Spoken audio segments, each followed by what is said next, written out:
Dear friends, আজ তোমাদের কাছে নিয়ে এসেছি ডাব্লিউপি, কেপি অ্যান্ড রেলের জন্য মোস্ট ইম্পর্টেন্ট কিছু ম্যাথের সলিউশন। তাহলে দেখে নেওয়া যাক। 1 নম্বর কোশ্চেন হলো, একটি ট্রেন 45 কিমি পার ঘন্টা বেগে চলেছে।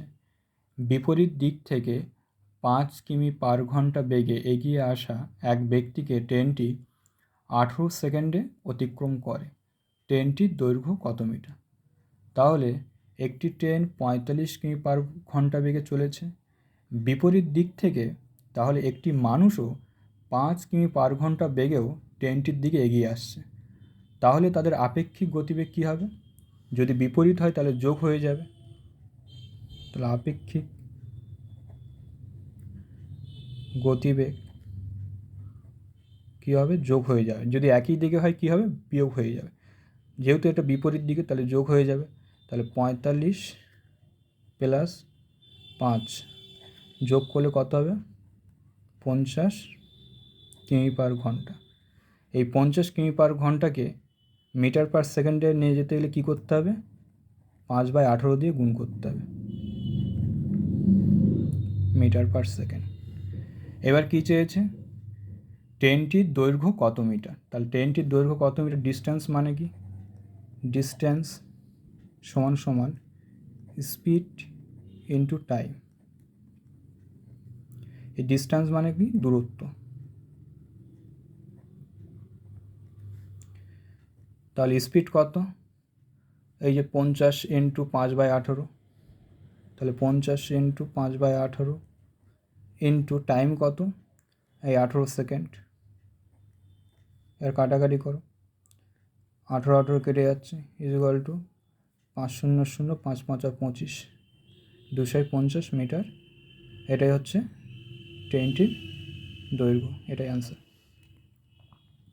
নেক্সট কোশ্চেন দেখো, যদি চক্রবৃদ্ধি সুদে কিছু পরিমাণ অর্থ 1 বছরে 5,500 টাকা ও 3 বছরে 6,655 টাকা হয়, তবে সুদের হার কত শতাংশ ছিল? তাহলে প্রথম বছরে কত? 5,500 টাকা, আর 3 বছরে কত হচ্ছে? 6,655 টাকা। তাহলে এদের গ্যাপটা কত? 2 বছর। তাহলে তাহলে এটা রেশিও করে নাও।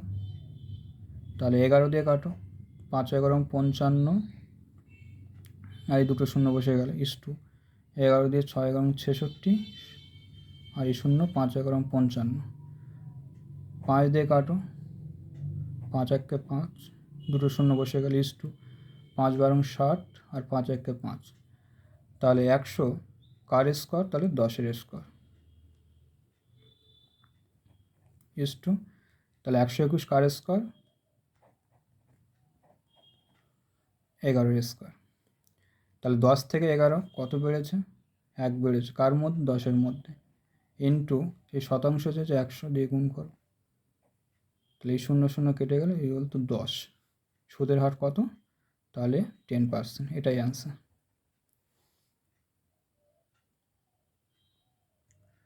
নেক্সট কোশ্চেন দেখো, অরুণের ইংরেজি ও অঙ্কের প্রাপ্ত নম্বরের সমষ্টি 170 এবং নম্বরের পার্থক্য 10। তাহলে ইংরেজি ও অঙ্কে প্রাপ্ত নম্বরের অনুপাত কত? তাহলে প্রথমে একবার বড়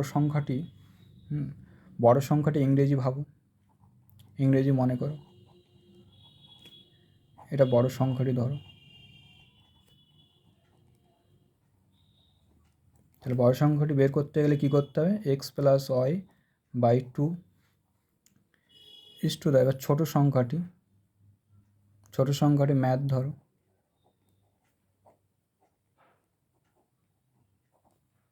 সংখ্যাটি বের করতে গেলে কী করতে হবে? x - y/2। তাহলে 170 আর 10 যোগ করলে কত হবে? 180/2 ইস টু 170 থেকে 10 বিয়োগ করলে কত হবে? 160/2। এর কাটাকাটি করো, 2 দিয়ে 9 2 18, 90, আর 2 দিয়ে 8 2 16, এই শূন্য কেটে গেল। তাহলে অ্যান্সার কী হবে? তাদের অনুপাত 9:8। এটাই হচ্ছে অ্যান্সার।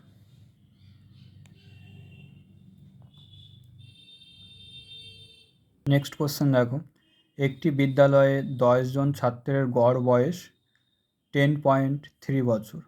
এদের মধ্যে 3 জনের গড় বয়স 12 বছর এবং অন্য 5 জনের গড় বয়স 9 বছর হলে বাকি 2 জনের গড় বয়স কত বছর? তাহলে প্রথমে কি করবে, 10 জন ছাত্রের মোট বয়স কত সেটা বের করে নেবে। তাহলে 10 ইন্টু 10.3, তাহলে মোট বয়স কত হবে? 103.0 মানে বাদ দাও, 103 বছর। এটা 10 জন ছাত্রের মোট বয়স। তো এবার প্রথমে কি বলেছে, তাহলে 103, এবার মাইনাস দাও।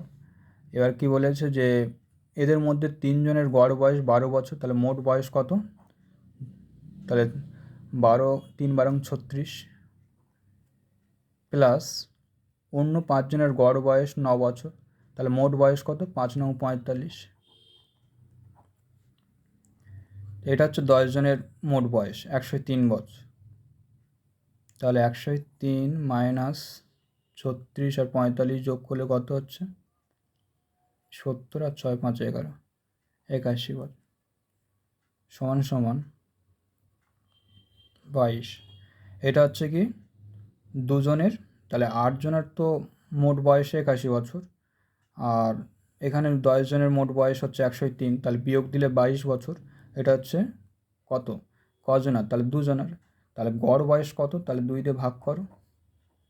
এটা হচ্ছে 2 জনের, বাকি 2 জনের গড় বয়স 11 বছর। এটাই অ্যান্সার।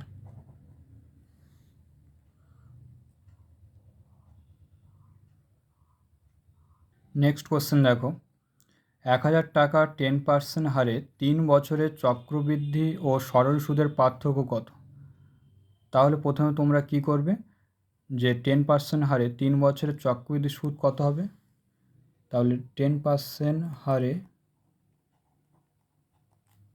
3 বছরে চক্রবৃদ্ধি সুদ কত হবে? 33.1%। আর 10% হারে 3 বছরে সরল সুদ কত হবে? 30। এবার বলেছে এই 3 বছরে এই চক্রবৃদ্ধি আর সরল সুদের পার্থক্য চেয়েছে, তাহলে পার্থক্য মানে বিয়োগ দাও। তাহলে বিয়োগ দিলে কত হবে? 3.1%। এই 3.1% মানে হচ্ছে কি 1000 টাকা। তাহলে কি করবে, এই 3.1% মানে 1000 টাকা। তাহলে নিচে এই পয়েন্টের জন্য 1 আর 1-এর জন্য 0 ইন্টু এই পার্সেন্টেজ তোলায় 100 বসবে। তাহলে এখানে 1 2 3 1 2 3 কেটে যাচ্ছে, তাহলে কত হবে? 31 টাকা। এটাই হচ্ছে অ্যান্সার। আজ তাহলে বন্ধুরা এই পর্যন্ত। যদি তোমাদের কাছে এই টপিকটি ভালো লাগে তাহলে চ্যানেলটিকে like comment share and subscribe করে দিও।